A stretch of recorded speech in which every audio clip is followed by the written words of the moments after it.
नमस्कार, मैं हूं कुमार गजेंद्र। भारत टीवी में आपका स्वागत है। हमारे एक दूसरे social media platform podcast with Kumar Gajendra में भी आपका स्वागत है, जहां आप हमें सुन सकते हैं। दिल्ली के अंदर नई दिल्ली रेलवे स्टेशन पर जिस तरीके से भगदड़ मची और इस भगदड़ में 18 लोगों की दर्दनाक मौत हो गई, इसके अलावा सैकड़ों लोग घायल भी हुए। ये सचमुच एक बड़ा हादसा था। नई दिल्ली रेलवे स्टेशन पर जो पुराने कुली वहां पर करीब 30-30, 40-40 साल से जो कुली है वहां, उन लोगों से जब हमने बात की तो उन्होंने कहा आज तक के इतिहास में इतनी भीड़ कभी नहीं देखी। यानी कि प्लेटफॉर्म पर यह भीड़ अचानक बढ़ी और इस भीड़ को जब तक प्रशासन इन सभी चीजों को भांपता तब तक यह हादसा हो गया।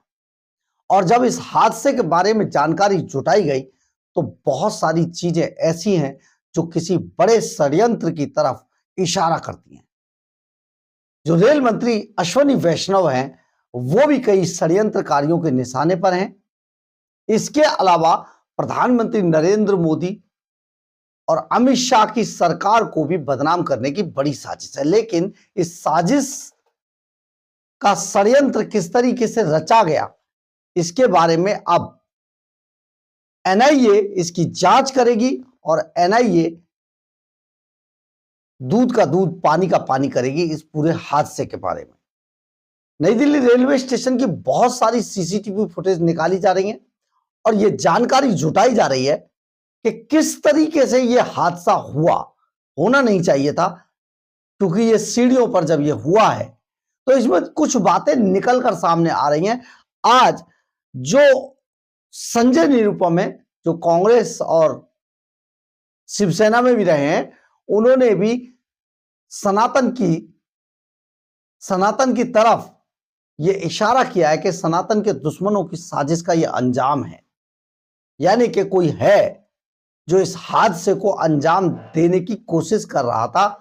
और अंजाम इसलिए भी दिया जा रहा है कि जिस तरीके से कुंभ के अंदर छोटे मोटे हादसों को, देखिए कोई घर में शादी ब्याह होता है, वहां पर भी छोटे मोटे हादसे होने का हमेशा अंदेशा रहता है, हो भी जाते कई बार। तो इतने बड़े जहां पर करोड़ों लोगों का आवागमन हो, वहां पर छोटी चीजें हो जाना कोई बड़ी बात नहीं है। लेकिन कुछ देश के ऐसे दुश्मन राजनीतिज्ञों के रूप में अब हमारे देश के अंदर मौजूद है, जिन्हें हर चीज पर हंगामा करना होता है। हंगामा तो यहां पर बटला हाउस एनकाउंटर जैसी जो आतंकवादियों का, टेररिस्ट का एनकाउंटर हुआ था, उस पर भी किया गया था। माननीय श्रीमान अखिलेश यादव जी के पिता श्री मुलायम सिंह यादव ने तो बाकायदा, बस पूछिए मत, क्या धरना प्रदर्शन अमर सिंह के साथ करना शुरू किया। सोनिया जी तो एकदम आंसुओं से रो रही थी। तो आप समझिए जिस तरीके की साजिश हमारे यहां चल रही है, यह सचमुच बहुत बड़ी बात है। परंतु सबसे बड़ी बात यह है, अब इस साजिश की जांच के आदेश एनआईए को दिए गए हैं और एनआईए इस पूरे मामले की जांच कर रही है, क्योंकि कई तथ्य ऐसे भी निकलकर सामने आ रहे हैं जिसमें कुछ लोगों द्वारा ऊपर से नीचे की तरफ भागते हुए नारेबाजी करने की भी खबर आ रही है। अब यह सच है या गलत है, इसकी तो जांच तो जब सीसीटीवी फुटेज खंगाले जाएंगे, एजेंसियां खंगालेंगी, तब सामने आएगा। लेकिन ऐसा कुछ अभी सोशल मीडिया पर काफी कुछ चल रहा है, एक बात। दूसरी बात यह है, वो कौन लोग थे जिन्होंने रात में प्रयागराज एक्सप्रेस और प्रयागराज स्पेशल के बारे में एक गलत खबर दी और यह अफवाह फैलाई कि वो प्लेटफॉर्म नंबर 15 पर आकर रुक गई है और वहां से चलने वाली है, उनका प्लेटफॉर्म बदल दिया गया है। यह अफवाह किसने फैलाई? और ये जैसे ही अफवाह फैली, लोग भागने लगे और यही उस भगदड़ का ये अंजाम है जो ये हादसा हुआ। तो आखिर वो लोग कौन थे जिन्होंने ये अफवाह फैलाई? तो ये बड़ी साजिश की तरफ इशारा कर रहा है कि कोई ना कोई शख्स ऐसा जरूर था जिसने इस सब को अंजाम दिया। जैसे हमने कुंभ में भी आपको बताया था कि कुंभ में भीड़ के अंदर कुछ लोग ऐसे थे जिन्होंने बैरिकेड्स तोड़े और बैरिकेड्स तोड़कर जो वहां पर पहले से ही संगम नौज पर जो लोग सोए हुए थे सुबह के स्नान करने के लिए उन पर चढ़ गए, यानी कि उन्हें पैरों तले कुचल दिया और यह हादसा हो गया। ऐसा ही हादसा इस बार ये रेलवे स्टेशन पर हुआ है। देखिए, बहुत सारे नौसिखिए पत्रकार, बहुत सारे नौसिखिए भौंपू लेकर जिस तरीके से चिल्लाने की कोशिश कर रहे हैं वो सचमुच बहुत दुर्भाग्यपूर्ण है, क्योंकि एजेंसियां भी जहां पर अचानक भीड़ उमड़ती है तो एजेंसियां उसमें जब तक समझ पाती है तब तक हादसा हो गया।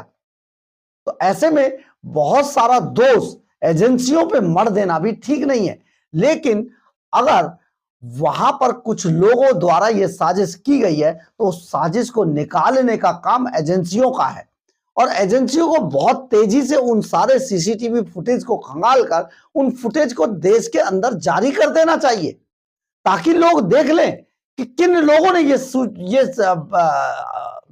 हादसे को अंजाम दिलवाया है, कौन लोग इसके पीछे थे।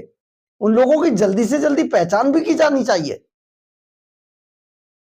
अभी क्योंकि शायद उत्तर प्रदेश के अंदर जांच कर ली गई है या हो गई, योगी आदित्यनाथ कुंभ के बाद उस सब पर एक्शन करेंगे, परंतु दिल्ली के अंदर इतना बड़ा हादसा हुआ है वो सचमुच बेहद दर्दनाक है।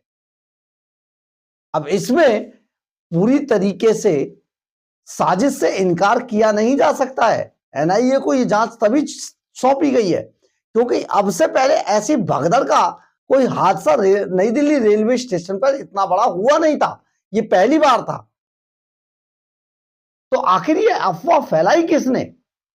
उन अफवाह फैलाने वालों को उस भीड़ के अंदर से ढूंढकर निकालना होगा, यही एजेंसियों का सबसे बड़ा टास्क है। लेकिन 2 दिन बीत चुके हैं इस हादसे को, अभी तक कोई रिजल्ट सामने आया नहीं है, परंतु सरकार के जो सूत्र है वो ये बता रहे हैं, वो इशारा कर रहे हैं कि ये कोई साजिश थी जिस वजह से इतने लोग बेदर्दी से दर्दनाक तरीके से मारे गए, अकारण ही काल के गाल में समा गए। इस पर जांच भी होनी चाहिए और उन लोगों को ढूंढकर निकाल कर उन पर कार्रवाई भी होनी चाहिए जो लोग इसके दोषी थे। बहरहाल, अगर आपको हमारी खबर अच्छी लगे तो आप इसे लाइक, सब्सक्राइब और शेयर जरूर करें। कमेंट्स बॉक्स में अपनी राय जरूर लिख के, जिससे हमें बहुत बहुत बहुत ऊर्जा मिलती है। जय हिंद, जय भारत।